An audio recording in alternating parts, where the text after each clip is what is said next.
The title of this talk is Basics of Structuring a Technical Paper. Myself, Professor Asifullah Khan. And before starting this talk, let me show you a cartoon about paper acceptance. You see, paper acceptance is not that much easy. Publishing a peer review paper isn't easy, but new research confirms that it's worth fighting. So you have to fight for it. It's not that you write something and it is going to be accepted. No, you have to fight for it. You have to work hard. The layout of this talk is as such. Intention of paper writing. First, we are going to describe then how we structure a scientific paper. Then the first thing is title, its types and styles. And then the abstract of paper is very important. Its types and styles we are going to discuss. Introduction and its phases. Introduction is also very important of a manuscript. And then what is the body of a paper? It consists of materials, methods, as well as results. And result and discussion is a separate section. And how do we tackle references? How do we plan for publication? Scope of a journal and its submission style. And how journal papers are generally processed after submission. At the end, we'll also be discussing important points for journal paper. So the first heading is intentions for paper writing. The Booth ETL provide three obvious reasons for paper writing. To remember, because once something is forgotten, it cannot be reproduced correctly without having written notice. So we need to write something to remember it. And then to understand as well, as writing about a subject requires approaching the subject in a structured way, and therefore it leads to better understanding. And the third thing is that to gain perspective, because writing includes looking at something from a different point of view, and in that way we can have a different perspective about our own work. So structure of scientific papers. But before that, let's see a comic. Writing is hard work, as is shown in this cartoon. So it's like engraving a stone. Writing is not an easy job. So structure of scientific papers. The structure of a research paper comprises three core parts, namely introduction, body, and discussion. The introduction leads the reader from general motivations and a broad subject to a particular research question that is tackled in the body of the paper. So we will be having a general motivations and broad subject area, and then we are going to confine it to the research problem tackled in this particular paper. The body of the paper stays within a tight thematic scope and describes the material, methods, and results in detail, while the discussion part presents the implication of results and draws general conclusion. So body has material, methods, and results, while discussion is a separate part. Pictorially, structure of scientific papers is shown over here. So we have the title, abstract, introduction, body, discussion, references. Yeah. And as discussed earlier, the introduction is going to confine the discussion to our research problem, narrowing it from a broader perspective. Okay, and then the body is going to keep that particular perspective, research gap in mind. Okay, and then at the discussion stage, basically we can broaden it and we can describe some future related questions, and we can basically modify it and broaden the perspective. So the whole model is called King model, while this introduction, body, and discussion related model is usually called as hourglass model. Now, title of a paper. So once we have discussed the structure of scientific papers, now we discuss the first part of the paper, that is the title of the paper. The title is the part of a paper that is read the most. It is usually read first, and most often it is the only thing that is read. Electronic indexing services rely heavily on the accuracy of the title. RADA defines a good title as the fewest possible words that adequately describe the contents of the paper. So it has to be neither too long nor too short. What are effective titles? According to J. Peet, effective titles must identify the main issue of the paper, begin with the subject of the paper, be accurate, unambiguous, specific, and complete. So these three properties, and the fourth one is we don't have to use abbreviation in the title unless they are well known by the target audience. For example, in we say HTML or CPU in titles of computer science papers, so that is okay. But if the abbreviations are not that much known, do not use it over there. So in summary, first identify the main issue of the paper. The title should be such as, and then begin with the subject of the paper, and it has to be accurate, unambiguous, specific, and complete. There are different types of titles: descriptive titles, declarative title, interrogative titles, and compound titles. Descriptive titles which describe what the paper is about, e.g. the effects of family support on patients with dementia, while declarative titles which make a statement about the results presented in the paper, like we say a 3-month weight loss program increases self-esteem in adolescent girls. An interrogative title where you put question in the title, like do academic conferences shape the research agenda? And compound titles, obviously they are a combination of several of the above different types of titles. Now the second important part of the paper is abstract. So abstract of a paper, but before that let's see a comic, because whenever we say write an abstract, so abstract should make a sense. For example, in this cartoon, the professor say, what is it? And the students replies, Professor, you said to do an abstract, so I have made an abstract art. So abstract of a paper, an abstract needs to be concise, single paragraph, known as the summary of the research work. So basically it is the concise single paragraph summary of the research work. And it should be such that in a minute or less, a reader can learn the rationale behind the study, general approach to the problem, pertinent results, and important conclusion or new questions. Generally, the summary is 200 words or less. Style of abstract: as a summary of work done, it is always written in past tense. An abstract should stand on its own and not refer to any part of the paper, such as figure or table. And what you report in an abstract must be consistent with what you reported in the paper. So what it means is that in abstract, in the summary, when you write something, for example, you put a question, okay, or you have a hypothesis. So that hypothesis has to be discussed in the result and discussion section. Okay, so it must be consistent what you report in the paper. Types of abstract. RA says that there are two basic types of abstract: an informative abstract, extract everything relevant from the paper. So it has several sub headings like research objectives, methods, results, and even conclusion. This type of abstract is called informative abstract, and such abstract may serve as a highly aggregated substitute for the full paper. But mostly we use indicative or descriptive abstract, where the abstract rather describes the content of the paper and may thus serve as an outline of what is presented in the paper. This kind of abstract cannot serve as a substitute for the full text. Introduction of a paper. The introduction is also a very important phase of the paper. Mostly title, abstract, and introduction are read.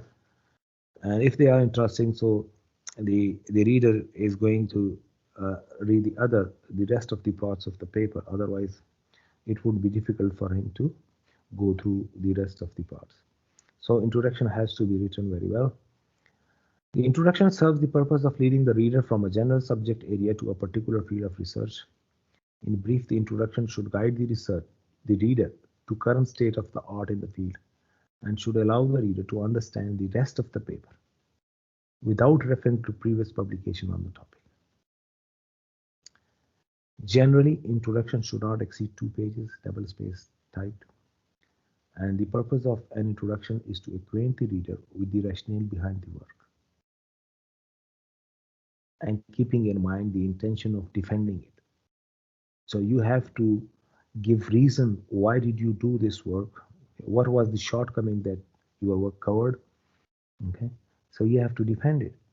It places your work in a theoretical context and enables the reader to understand and appreciate your objectives. So while writing an introduction, we need to describe the significance, defend the model, provide a rationale. Okay? So what is meant by describe the significance of the study? Why was this worth doing in the first place? Why was this work worth doing in the first place? You need to provide a broad context. And then we defend the model. Why did you use this particular organism or system? What are its advantages?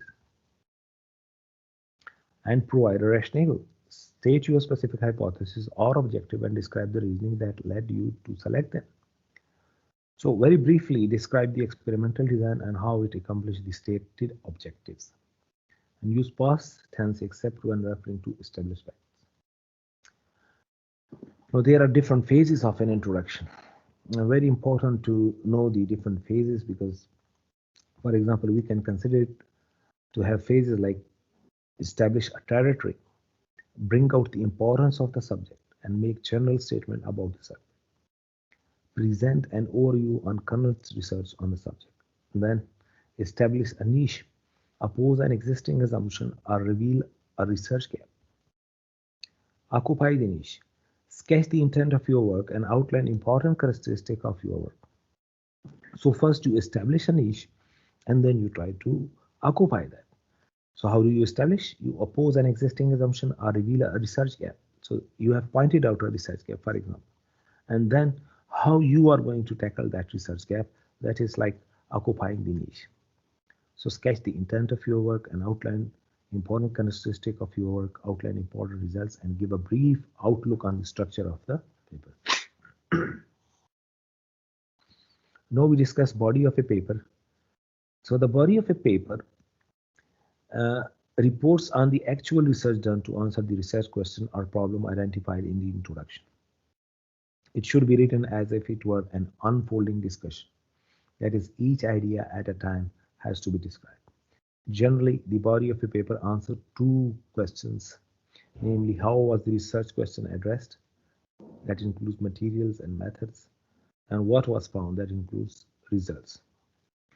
So body of a paper is different for empirical papers, for case study papers, and methodology paper. Empirical papers, the paper body describes the materials and data used for the study, the methodologies applied to answer the research question, and the results obtained. However, in case study papers, these describe the application of existing method, theory, or tools. And methodology papers describe a novel method which may be intended for use in research or practical settings, or both. So materials and methods. There is no specific page limit, but a key concept is to keep this section concise. People will want to read this section selectively. The reader may only be interested in one formula or part of a procedure. When we talk about computer science manuscripts, so description of data sets, methodology, implementation detail, and etc. are part of the materials and methods. Specifically, what are materials? Include specialized chemicals, biological materials, and any equipment or supplies that are commonly found in the laboratories. And please do not include commonly found supplies such as test tube, pipe, tips, beakers. So it has to be to the point as well, like those tools which are important or softwares that are important, you need to mention those. Standard lab equipment such as centrifuge, spectrometer, pipettes, etc. No need to mention them. Methods, the general intent of methods. The objective is to document all specialized materials and general procedures. So another individual may use some or all of the methods in another study or judge the scientific merit of your work. So report the methodology. not details of each procedure that employed the same methodology. So methods and reporting your methodology is also important.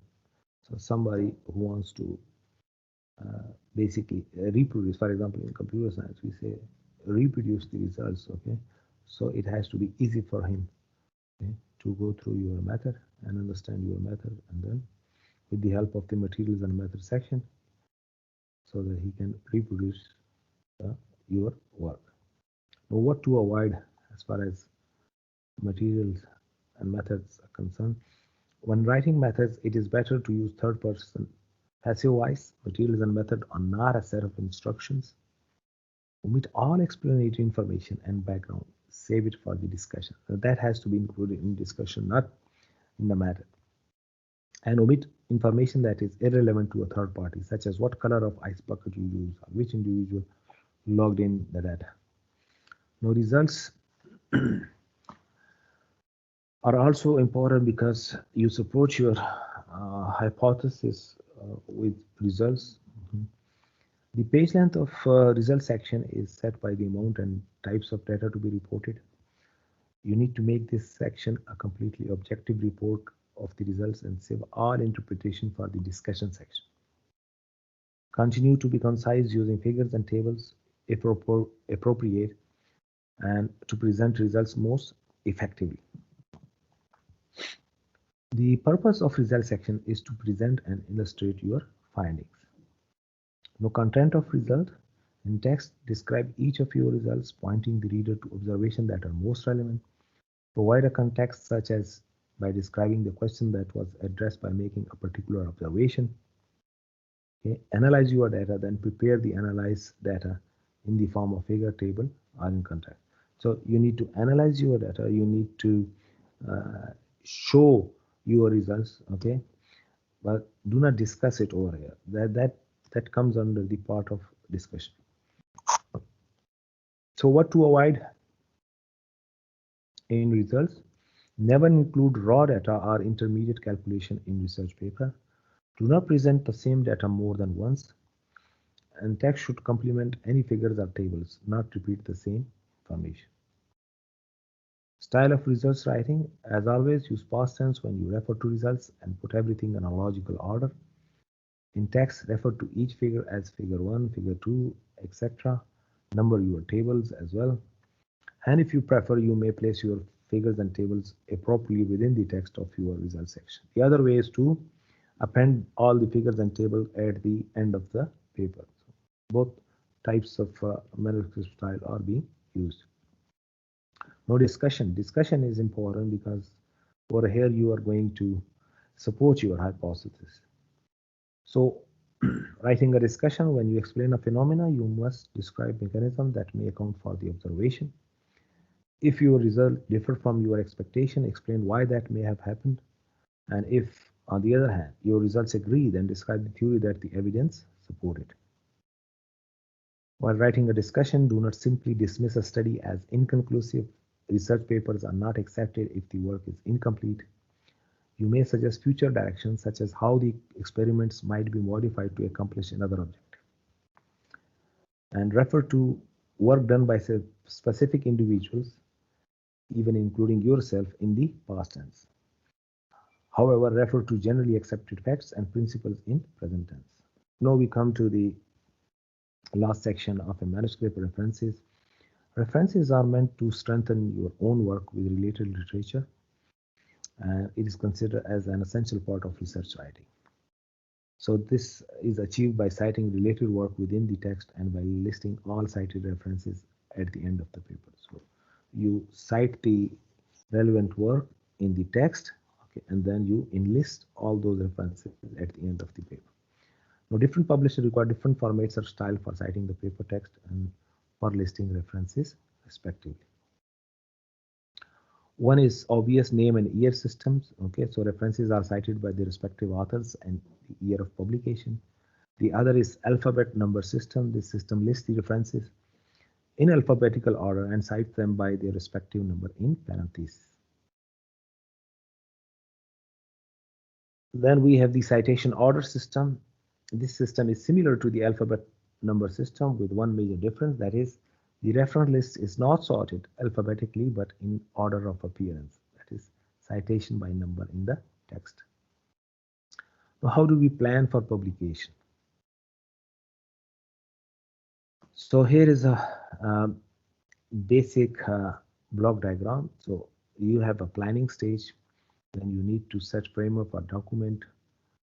You have a grotty first draft, presentable second draft, good third draft, and excellent fourth draft, and then you polish up the presentation, revisit checklist, and final document submit. I myself in my lab, I advise the students to at least go through this grotty first draft for about 7 or 8 times. So it's a cycle of 7 or 8 times review. Okay, and we give it to our co-authors as well, and they give us a critical review, and we can give it to our other colleagues as well for a critic. Okay, so with this we strengthen our work. The grammar is also strengthened. Okay, some errors, typo errors, grammatical errors are removed. So you need to basically, in my opinion, go through your manuscript 7, 8 times. Okay, give it to your colleagues and other researchers as well, whom you can trust. That's also important. So once it is mature, only then you do the finishing and make it suitable for the journal submission style and submit it. Immature manuscript, if you submit it, is going to waste your time.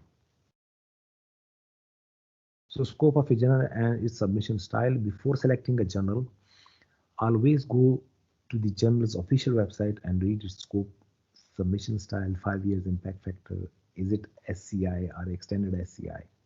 Okay, so you need to go to the journal webpage and basically obtain all this information.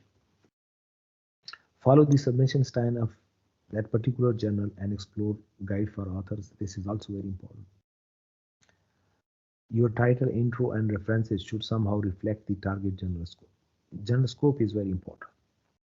So if your title, abstract, okay, rest of the paper is not basically in harmony with the scope of the journal, then it's difficult. So the peer review process starts with a researcher. The article is submitted. The editor determines whether the article is of sufficient quality and appropriate. If so, we give it to the reviewers. The reviewers are going to give their technical comments, and the article is returned to the editor. The editor sees whether if it is worthwhile, okay, for revision. So he again sends it to the authors and ask him to revise and incorporate those suggestions. And if it is not worthwhile, okay, and the review is not good, so the editor can basically reject it. So once it is given back to the author for revision, the author is supposed to incorporate all the valid suggestions of the reviewers and then make a proper response to the editor as well. And at the end, the editor is going to decide whether to accept it or reject it. So how a manuscript is processed in a journal, very briefly: author submits manuscript, journal editor screens manuscript. Some manuscripts are rejected before peer review. Manuscript, if it is selected for peer review, it is peer reviewed. The journal editorial board decides whether to publish it, and the author is informed of decision. How a manuscript is processed in a journal, the experience of editor is very important in this case. So here is a text of a former journal editor. In journal, I classify manuscript into 3 groups. Number 1, excellent quality work that makes a contribution. Number 2, satisfactory quality work that may make a contribution. And number 3, poor quality work that makes no contribution. Categories 1 and 3. 1 means excellent quality work, and 3 means that it is a poor work. They are dealt with quickly. So that is either you accept it or reject it. While the majority of manuscript fall in category 2, which is like it is suitable but average sort of work. This group of manuscripts takes time and reflection before a decision can be made. Okay, this article is basically uh, uh, can be found at ResearchGate. With this is finished. Thanks.